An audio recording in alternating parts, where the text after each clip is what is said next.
Folks, here's to Trump going to jail and becoming the first U.S. president to govern from jail.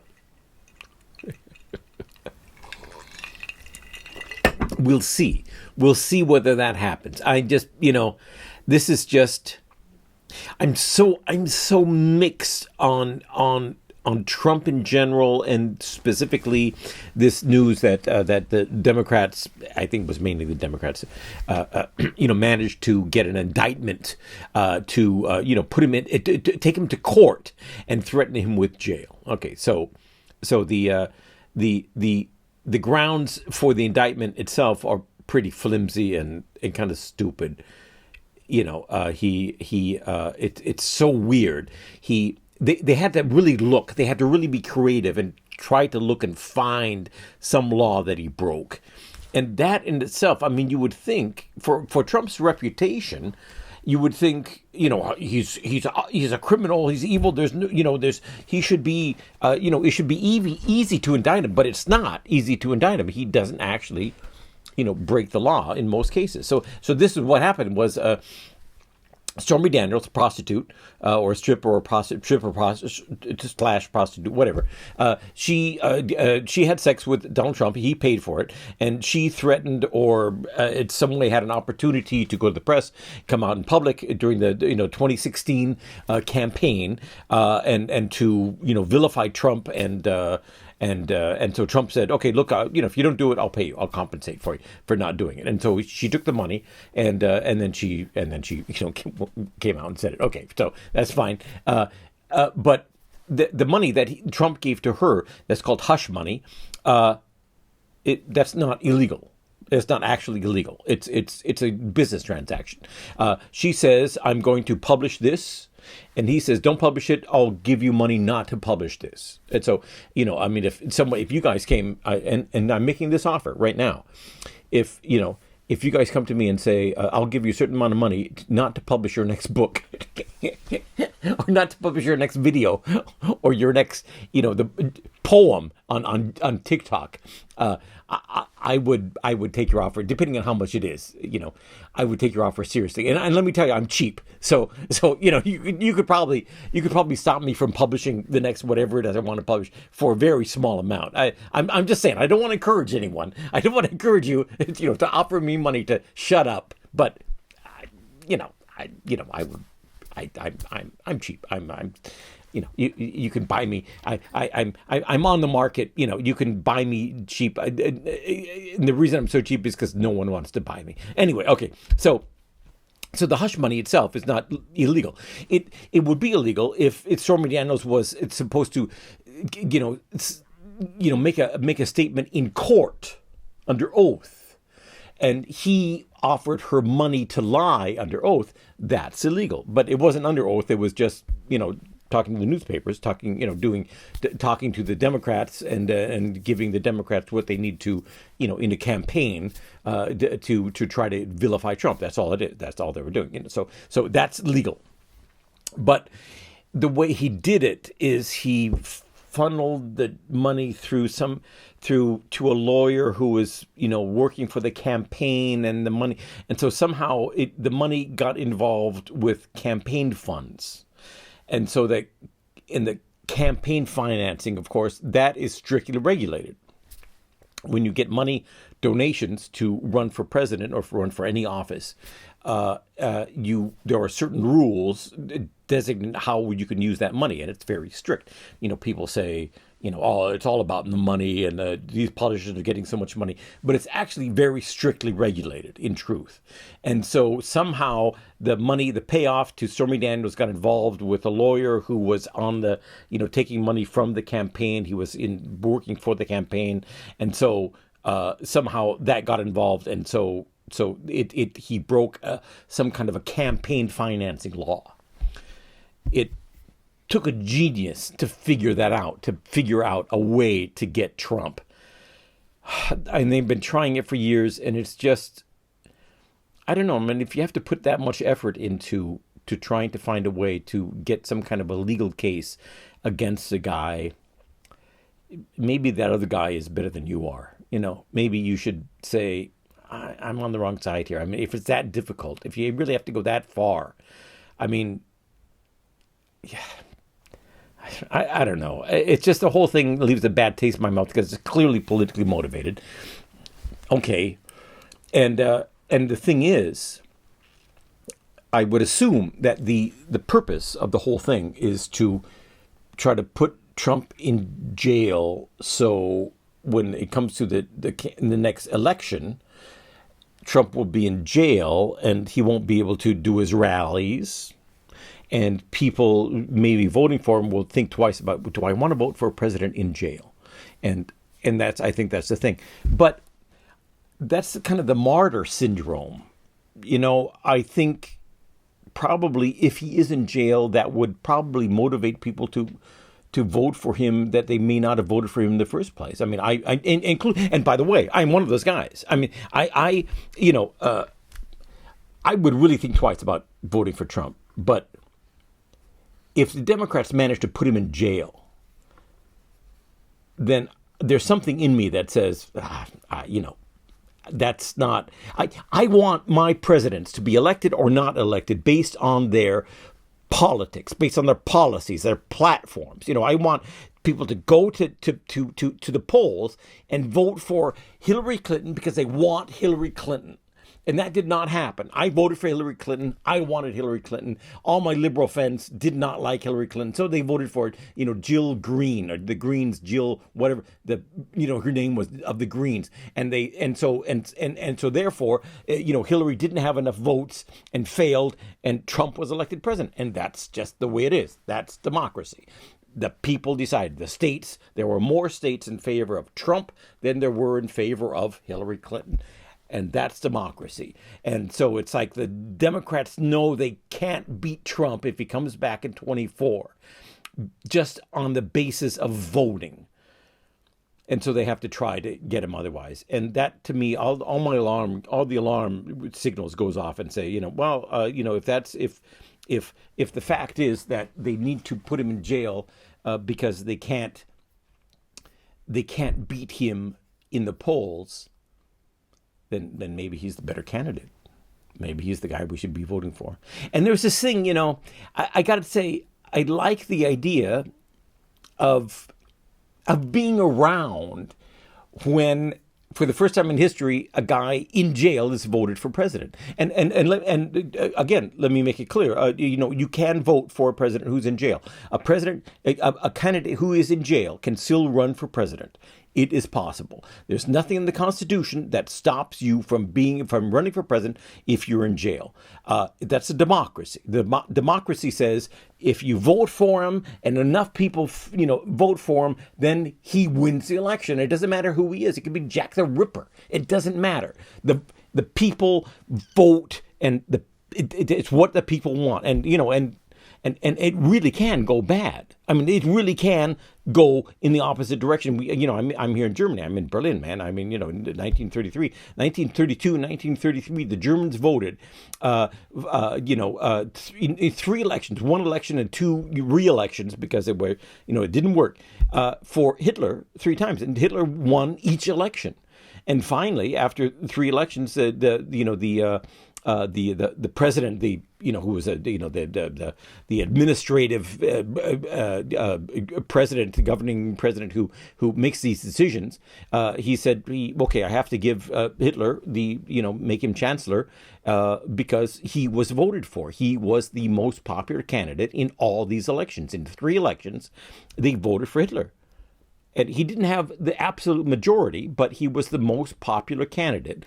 And he could not form a coalition, or didn't want to form a coalition, because all the other people, normally, if you don't have the absolute majority, you have to form a coalition with another party to put your votes together, and that's the absolute majority. And that's how it works now. We have a coalition now in Germany of 3 different parties, because none of these parties alone had 51% of the votes, the absolute majority. So you can only get the absolute majority by having a coalition of more than one party, who, of course, actually opposed each other, and ran against each other during the election.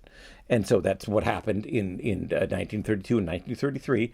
And but no one wanted to have a coalition with Hitler, or he didn't want to have a coalition with anyone. And so the president, who was Hindenburg, of the Reichstag, of the parliament, had no choice but to allow Hitler to have a minority government. So he was chancellor, even though he had less than 51% of the votes.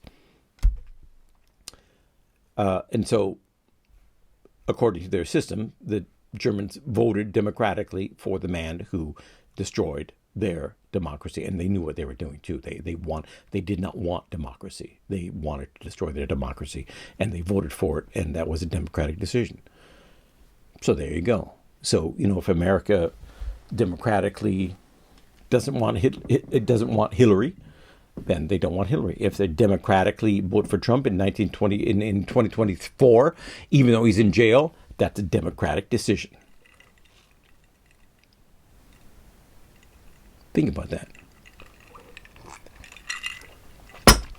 But there's another part of me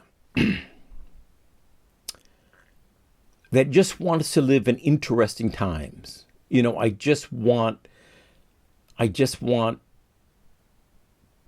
to live in a time where something weird happens, and weird things have happened in my life. I was 6 years old, 9 years old, I guess, when the moonwalk happened. When we put a man on the moon.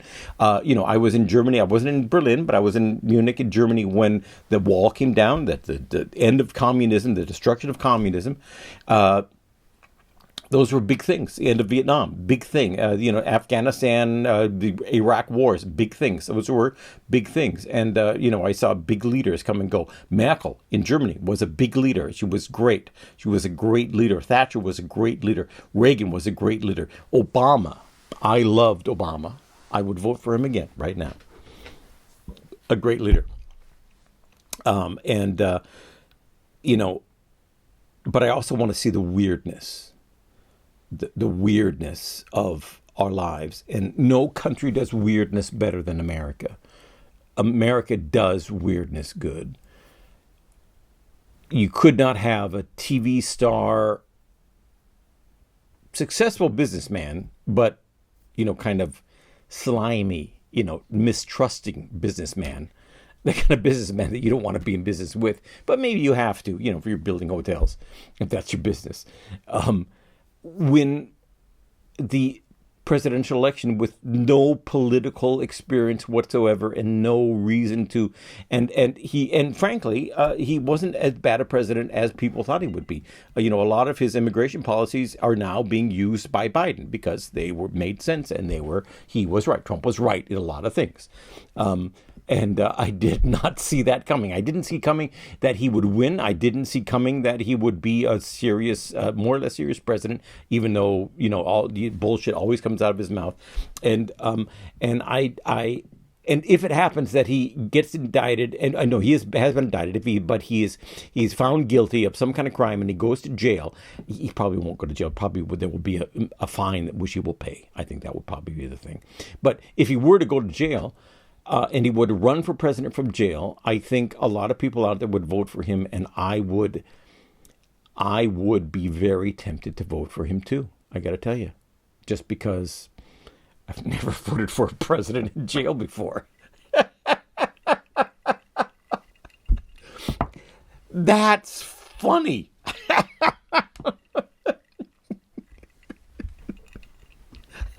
That's hilarious. Oh my God. This is the kind of thing that can only happen in comic books or in movies. It's the great American movie. I mean, if anything, it makes a great movie. It's American politics. It's the American movie. This is why God made America, so we could sit back and say, first American president elected from jail. I love it. What's going to happen next week? Stay tuned. I'm in. I'm all in. I'm binging this.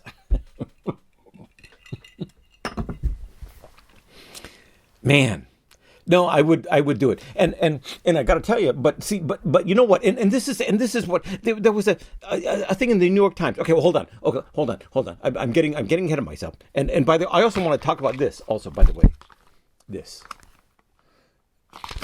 in a minute, or maybe not, whatever. Okay, hold on, but the thing is, I've been getting closer to voting for Trump or some Republican for a long time, because of the whole woke thing, which I truly believe, and I honestly believe, and I can back it up, is basically fascism in modern clothing. It really is fascism. I think the whole wokeism thing, as it is today, is a form of fascism. It's identity politics. It's, you have whiteness or you have blackness, you have Germanness or you have Jewishness, and one is good and one is bad, and for the one to survive, the other has to be killed. Basically, that's what fascism is, and that's what wokeism is in the end. I think it's what it is, and so I distrust the left more than ever, and even though I've never voted Republican in my life, I'm getting closer and closer to voting Republican.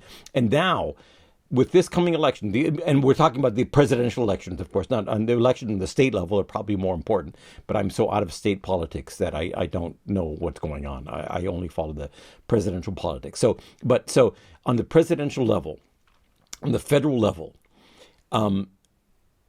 it's possible that in 2024, there's a long time till then, so anything could happen, but it's possible, it's thinkable, that we will have Trump versus Biden, and Trump versus Biden / Kamala Harris, which is frightening. Biden is too old. He's in his 80s now. That's too old. 80s is when you die. Nowadays, that's when you die. You can get 84, you can get 85, but it's when you die. My father, when he died at 86, at 85, he was still a good functioning human being. But that's the age, and he ran a business at 85. So, and I hope that when I'm 85, I can still write a book. But that's a point where you die. And so if Biden dies in office, who's going to be president? It's going to be Kamala Harris. And she makes a perfect vice president because she's a person of color and she's a woman. That's what you need as a vice president. It's a figurehead. It's the office. It's not a decision-making office. She doesn't make decisions. She doesn't do politics. She's a figurehead. That's all she needs to be.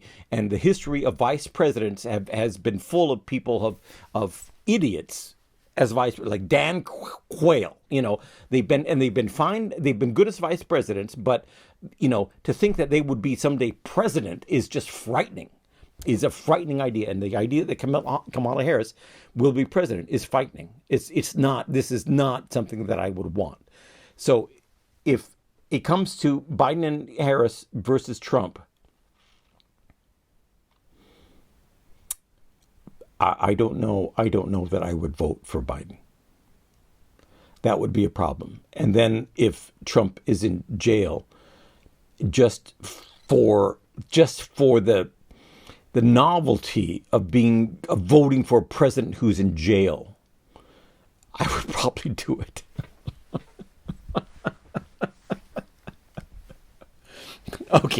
Okay. So, thinking about all this, there was an article in the New York Times, and I wanted to talk about this tonight as I drink my. This is some kind of a dessert wine. I picked it up. It's called Oriental Deja Vu.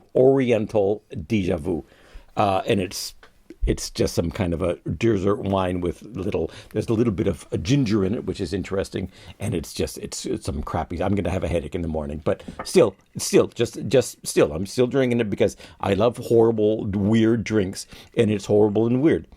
And it does have a spiciness to it, and I like the spiciness to it. The spicy, gingery, maybe lemony. I don't know what it is, but I like that. I like the weirdness. I'm a guy who would vote for president just because he's in jail. So I like weirdness. That's what I like. Thinking about this whole thing and the decision I will have to make when it comes to 2024 in November, October, I will probably have to send it will be a vote in a mail-in ballot. I'll probably have to send it away in October I'm going to have to make a little X. I'm going to have to fill in a thing and vote for either left or right. And thinking about that, I've never in my life been closer to voting for the right, for the conservatives. Even though I respect the conservatives, my father was a conservative, most of my relatives were conservatives, and they were all good people and intelligent people, and they wanted what is good for the world, and that's why they voted conservative. So they're not idiots, but that's not me. And so I'm wondering if in my old age I'm just drifting towards that. I really am a conservative and don't want to admit it.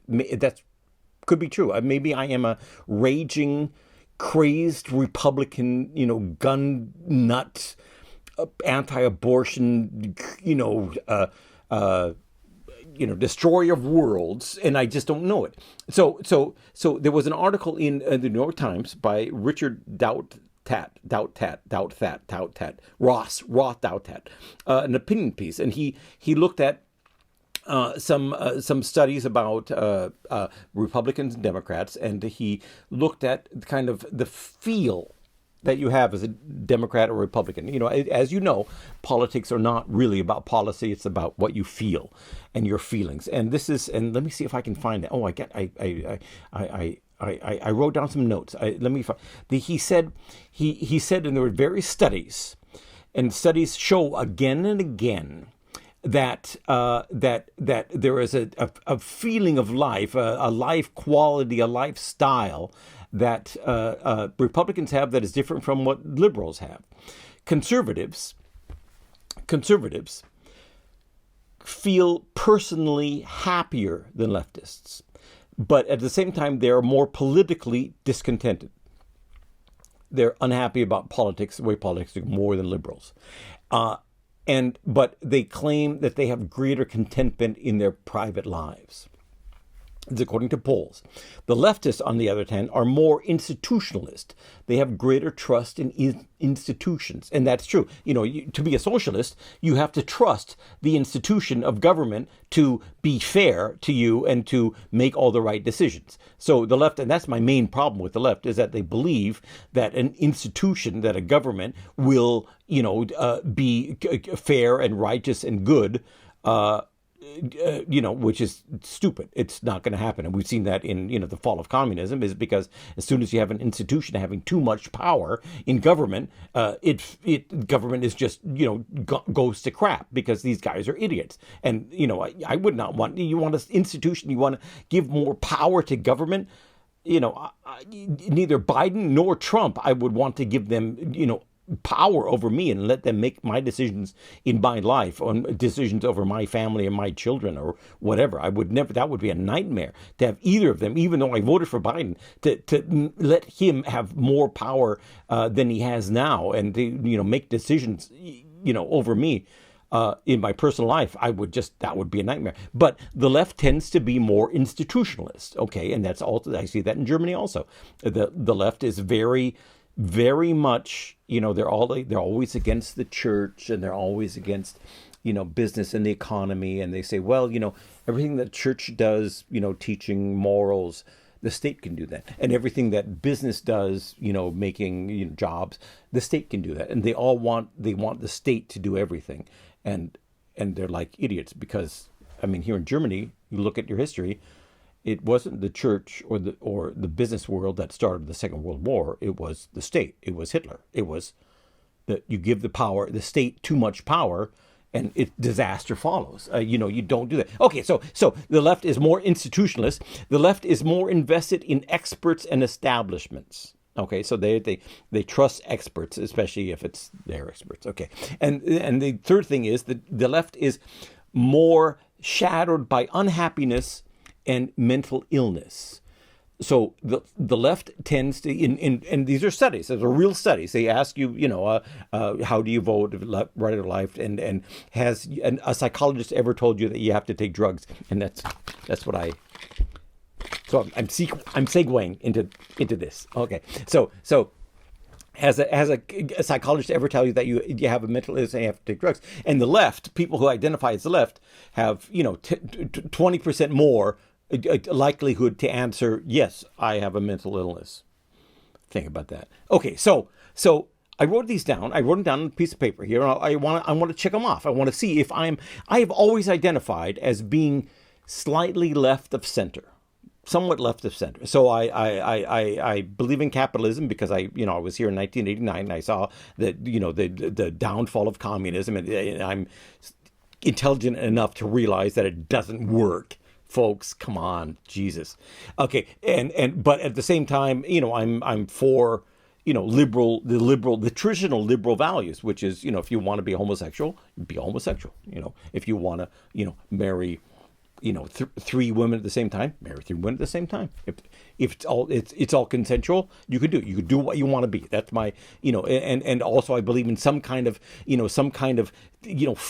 veneer, some kind of level of social, if you lose your job, you should have some kind of, the government should give you some kind of basic, way to get by, right? Okay, so a social net, not extreme socialism and communism, which just takes away your decisions, but a social net that gives you some kind of, a health system so that, if you make a lot of stupid mistakes in your life, you can still get treatment for cancer. Okay, so that's who I am. Okay, that's what I do. So here it is. I wrote it down.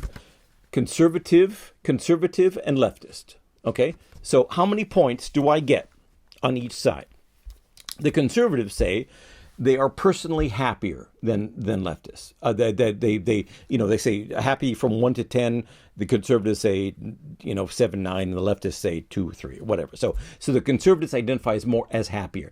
Am I happy? No, of course I'm not happy. I'm not. I've never been happy in my life. I don't want to be happy. I'm not the guy who was born happy. I'm not a happy person.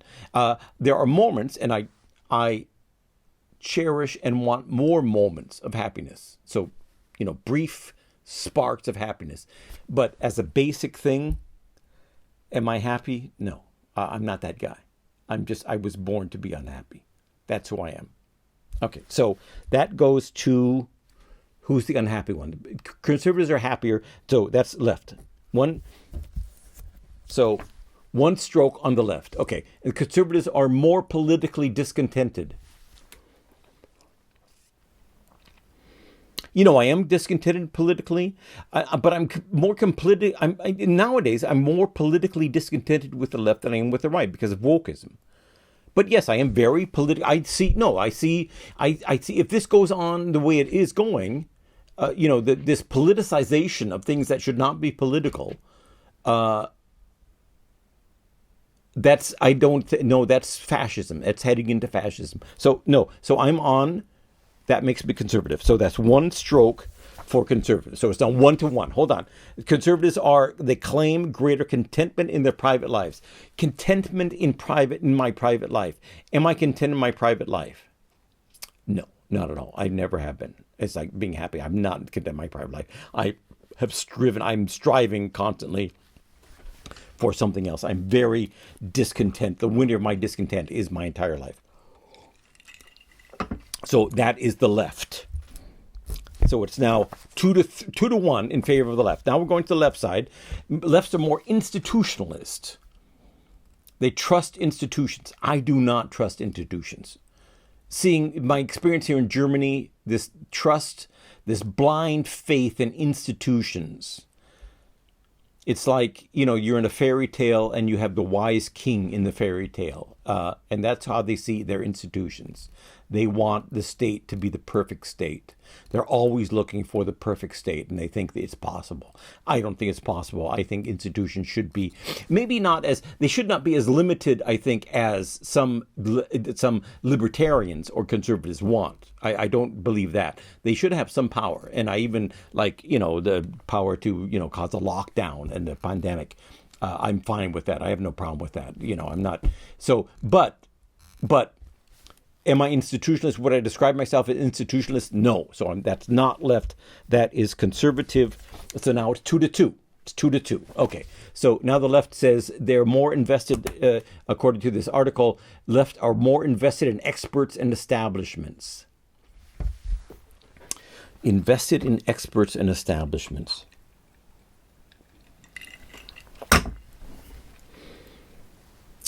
I like nonfiction books written by experts, and I trust in them. It's true. I trust maybe even too much in experts because I'm gullible for good argument. That's true. That's true. I think a real conservative will say, even, no matter how good the argument is, they'll say, I believe what I believe, and go fuck yourself. And I don't do that. I am gullible for arguments. And that, which causes me, and my father used to say, the fate, the big disadvantage of being on the left is they see both sides of the question. And so that's what I do. So if there's one expert on the left who says blah, blah, blah, and I say, oh, well, that makes sense. And then at the same time, and then 2 seconds later, some guy on the left, on the right, is going to say the exact opposite. And I'll say, oh, that's true too. So I'm constantly confused. Okay, but so the left are more invested in experts. That makes me on the left. That puts me on the left. So it's 3-2 in favor of the left. Okay, the last question. The left are more shattered by unhappiness and mental illness. Okay, well, here we go. Today,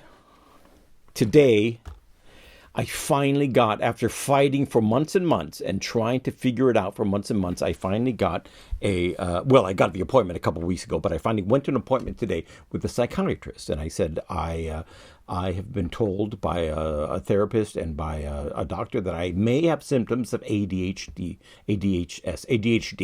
call it in English, ADHD. I'm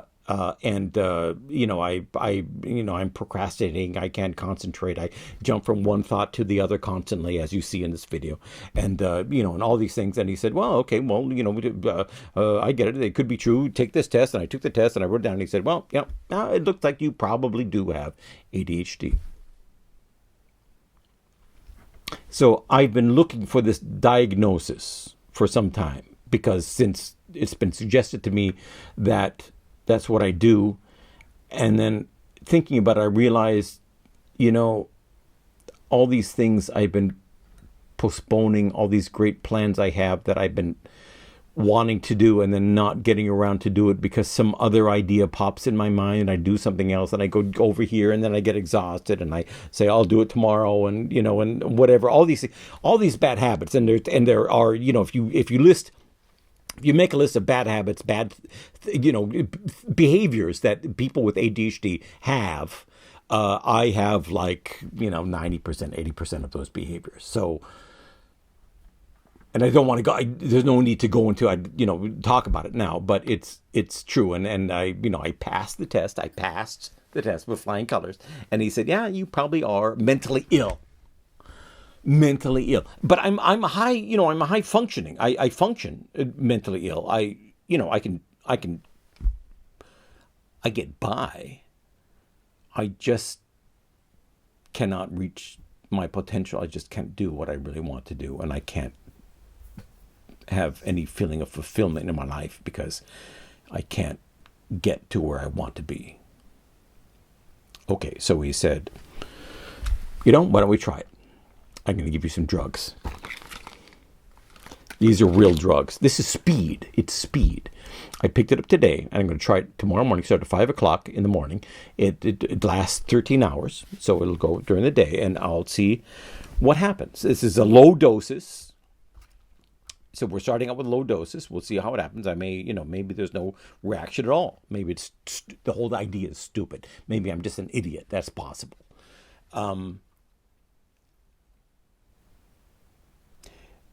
But this is speed, which is, a legally restricted narcotic. This is a serious drug. This is not aspirin. This is a serious drug. It's speed. And so, I had to kind of jump through some hoops to get it. I have to have various little, things that I have to hand over, and the pharmacy doesn't only just fill out your thing. They send it to a national, office somewhere, and so they record it, so they know they count how many drugs go out to where, so it's controlled. It's a controlled substance. Okay, so, and this is the first time in my life I've had a controlled substance. It's the first time in my life I had a really dangerous drug. I mean, I think I had cocaine twice. I was not impressed. But this is a real, actual controlled substance, and it's real. And this is the first time I'm having it, and I'm going to try it starting from tomorrow morning. And you only get it if you're mentally ill. Does that mean I'm mentally ill? That's a big word, and I'm not taking it seriously because I'm just me. I'm not crazy, and I have enough control over my life to write books. I've written, a dozen books and published them. I mean, it's not like I'm not going through the streets, or whatever it is that mentally ill people do. But there it is. It's so if the left is, I'm looking at my little list here. If the left is more shadowed, as it says in the article, in this opinion piece by Dowtat, the New York Times opinion writer. If the left is more shadowed by unhappiness and mental illness, then I am unhappy, and now I officially have a mental illness. That sounds weird, but technically it's true. So that's the left. So that's 4-2. It's 4-2 on the left. So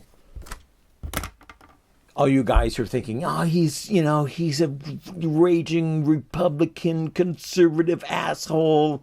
He doesn't like wokeism. He wants to vote for a president and to tell you the truth, if Biden were in prison, I would probably vote for him too. It's just the fact that, being in prison is to vote for a president in prison is just once in a lifetime opportunity. I'm going to take it. Okay. So here's the proof, my friends. I did it.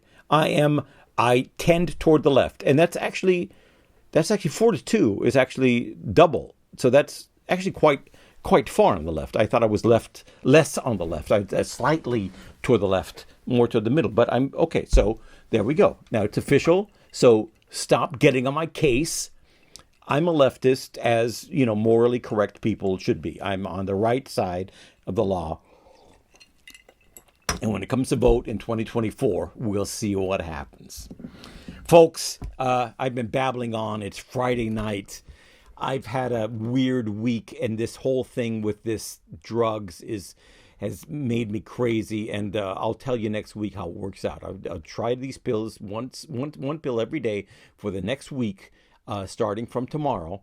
And next Friday, I will come on, and I will either be in tears, or I will be happy, or nothing will have changed, and it's just nonsense. And probably gave me a placebo. I don't know. So we'll see what happens. I hope you guys are fine, man. I hope you guys are not frightened by the turns of events that the world is taking. It's a frightening world out there, but it's a much better world than it's ever been. And it's a good world for us. And we have the opportunity in the West, and pretty much in most of the world, actually, to live a great life. We just have to learn to take advantage of those opportunities that we have, and we can do it. I know you can do it. I know we can do it. Three of my former students in the last weeks published books. They were self-published, but they finished the books. They got good covers. They published the books. I hope and pray to God that they will be successful, because they deserve it. And that shows you, if you want to go out and do something with your life, you can do it, and you can succeed, and you can see the physical, concrete, real results of all your efforts. And I wish all of you and all of us that we can do this and have great lives.